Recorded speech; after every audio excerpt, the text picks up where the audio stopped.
Our understanding of sexuality is not at all the same as ancient understandings of sexuality, which is why it's important to understand the cultural context surrounding how the Bible speaks of this topic. For starters, there is no Hebrew word for husband and wife, i.e., there is no distinguishing between a pre married or a post married state in the original text. This is also true of the Greek. In the ancient world, sex was not a mutual activity that was consensual. There was an inherent social hierarchy of domination and a power imbalance when it comes to sexual activity in the ancient world, where a man was literally just marking his territory and asserting his dominance through the act of sex.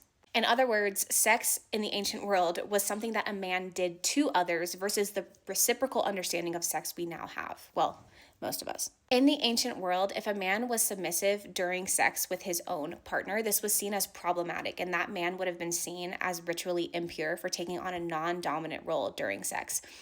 When we look at legislation from this time, we do not see any concerns or any legislation that prohibits same sex intercourse.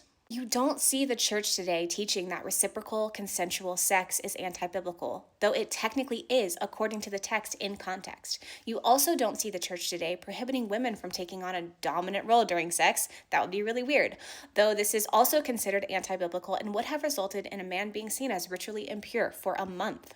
It goes without saying that these teachings would be deeply problematic if taught in our modern day society and our churches, yet this is actually what the Bible portrays, along with other concepts that the modern day church is against now, such as polygamy.